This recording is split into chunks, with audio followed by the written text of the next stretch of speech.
പല്ലുപുളിപ്പിനുള്ള ഡീസെൻസിറ്റൈസിങ് tooth paste ഉപയോഗിക്കുമ്പോൾ നമ്മൾ വരുത്തുന്ന 2 കോമൺ മിസ്റ്റേക്സ് ആണ്. ഒന്ന്, എനിക്ക് പല്ലുപുളിപ്പുണ്ട്, ഞാനൊരു സെൻസിറ്റിവിറ്റി പേസ്റ്റ് യൂസ് ചെയ്യട്ടെ എന്ന് പറഞ്ഞാൽ സ്വന്തമായിട്ട് പോയിട്ട് വാങ്ങിച്ച് ഉപയോഗിക്കും.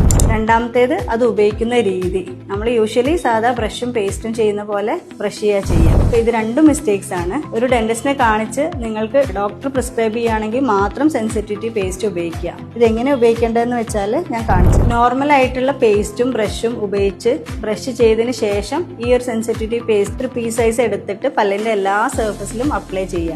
പല്ലും മോണയും ജോയിൻ ചെയ്യുന്ന സർഫസ് മുതൽ എല്ലാ ഏരിയയിലും നന്നായിട്ട് അപ്ലൈ ചെയ്തിട്ട് ഒരു 2 to 3 മിനിറ്റ്സ് അതൊന്ന് സോക്ക് ചെയ്യാൻ വെയിറ്റ് ചെയ്യുക. വെയിറ്റ് ചെയ്തതിന് ശേഷം മാത്രം റിൻസ് ഓഫ് ചെയ്യുക. അതും അഗ്രസീവായി ചെയ്യേണ്ട, ചെറുതായിട്ടൊന്ന് വായ കഴുകി കളഞ്ഞാൽ മതി. അപ്പോൾ ഇതൊരു പെർമനന്റ് സൊല്യൂഷൻ അല്ല, ടെമ്പററി ആയിട്ട് നിങ്ങളുടെ പുളിപ്പിനുള്ള ഒരു സൊല്യൂഷൻ മാത്രമാണ്. പെർമനന്റ് ആയിട്ട് എന്താണോ പ്രോബ്ലം എന്നുള്ളത് ഡോക്ടറെ കാണിക്കുക, എന്നിട്ട് അതിനുള്ള ട്രീറ്റ്മെന്റ് എടുക്കുക.